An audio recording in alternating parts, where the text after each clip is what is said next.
My name is Amos. I work in the 8th century. My job is to tell the people of Israel that they did not turn back to Yahweh. Yeah, they were well off. The rich were getting richer, and the poor were getting poorer. But that's just not justice. That's bad business.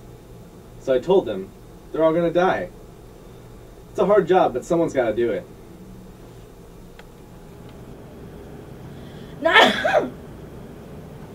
What?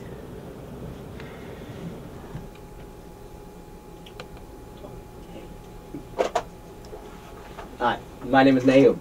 I work in the 7th century with Judeans. I pretty much tell them about Yahweh's imminent destruction of Nineveh. Makes the Judeans feel better. But if you want my opinion, things are good now, but I think they're on their way out.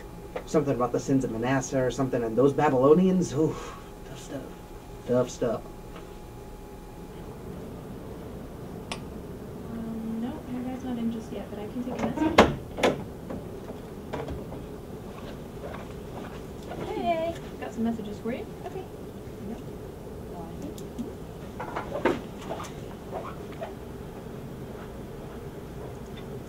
Hey, that guy. Morning. How's it going? Oh, it's alright. Yeah? Yeah. How's the temple? Good. I had a meeting with Zerubbabel this morning. Wow. I think he's going to finally listen to us. Yeah, that's great. Good stuff. I'm Haggai. I work in the 6th century. So I was late to work today. I had a meeting with Zerubbabel about rebuilding the temple. I'm basically an important person. I think this time he's going to finally listen to me. All these years without a temple, from Babylon to Persia, and now this guy, Cyrus, lets us return and rebuild it, and his successor, Darius, is paying for it? For real, guys. Let's do this. Yeah, it looks like Tarsus is doomed, Assyria is doomed, and in the morning we'll have...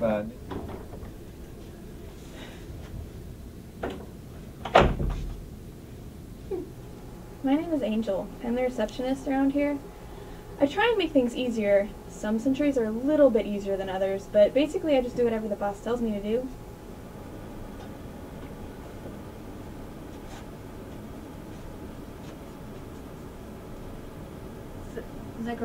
Zechariah. Zechariah?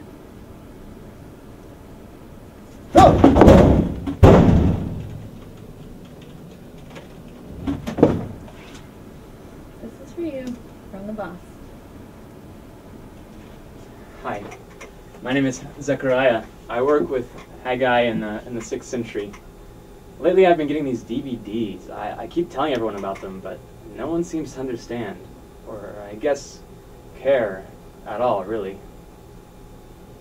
Haggai, could you look at that? I'm not sure what's going on there, but I just watched it, and it was incredible. It was this vision of horses going in all different directions, all over the world. I'm not sure if that's possible. Horses are pretty fast, but could you look at it and see? I don't see anything. Oh. Nothing What? is... Are you sure? No, there's nothing there. Nope.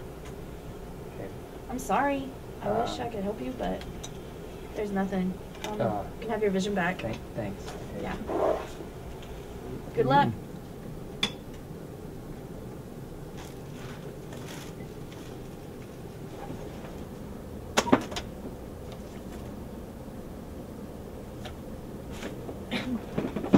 Get.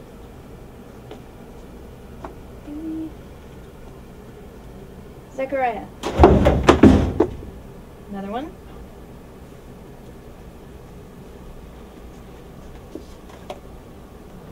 Yeah.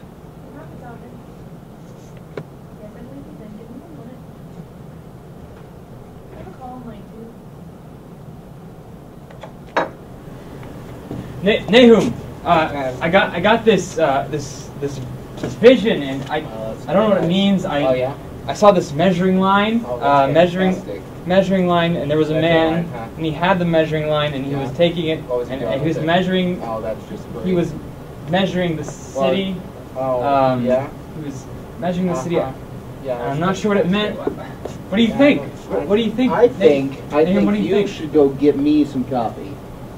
Right over there, the coffee machines, and then we'll talk, maybe, if I feel like it, when we're talking. All right, you should, hey, it's right over there. Why don't you go get it for me? Okay, hey, thanks. Thanks, Zechariah. You're awesome. All right. He asked me what I thought they meant. I think God just wants us to expand and make a huge city, because the more the merrier, right?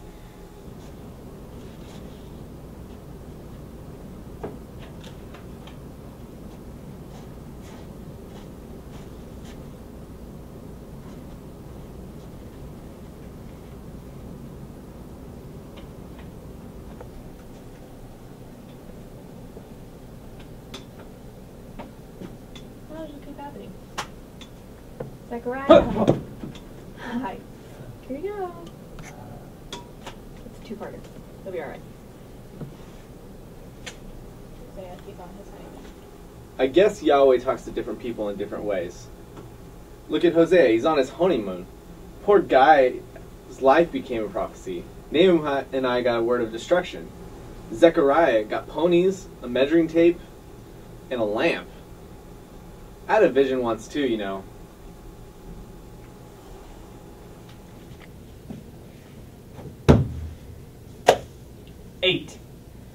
Eight visions?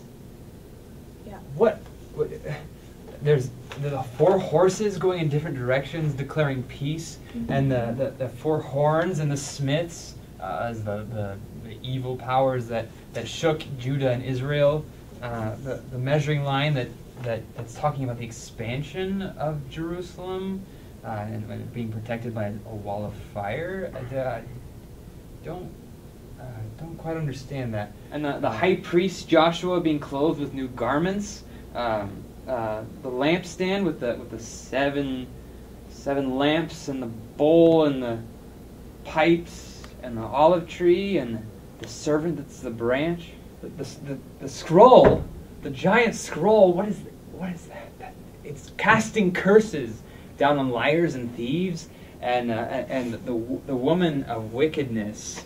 There's a woman that represents wickedness in a bowl, a basket, a tub, and she's covered in, got a sheet of lead on top, and flown away by stork-winged women to Babylon.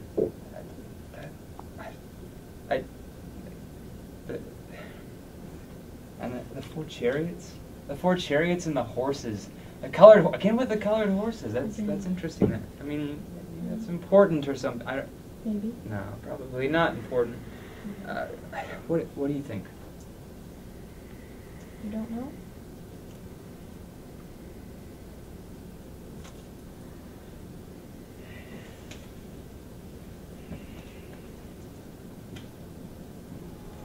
I've been asking the others about these visions, and I'm not so sure about their interpretation.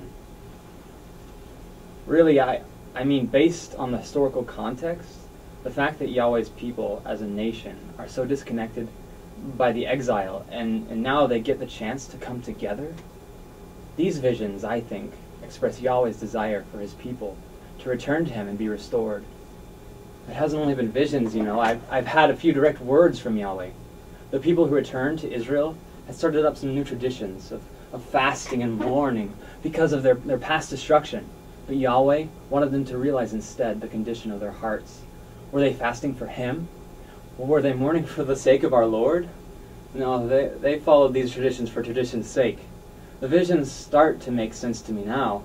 The order the visions came in, it wasn't an accident. In fact, the structure is fairly common. It's like a book that you read from the center outwards. The center here becomes the most important part of the message. So the horses, they could represent Yahweh's sovereignty over the whole earth. And the measuring line, it could be the expansion of the city to represent the desire for Yahweh to have all of his creation return to him. The wickedness in a basket, that could represent the character of Yahweh's people and who he wants them to be. And at the center of all of these visions, there was one vision of the priest, the king, the lamp, and the trees. And this, I believe, represents the complete restoration not only of their nation, but of their hearts. This isn't 8th century Israel. This isn't 7th century Judah. Those people are gone, and they're not coming back. The heart of Yahweh for this new generation is to return to him with all of their hearts. by administering justice and showing mercy and compassion to one another. Whether poor, widowed, oppressed, or foreign, Yahweh's people fully restored would love each other with the same loving compassion that he had for them.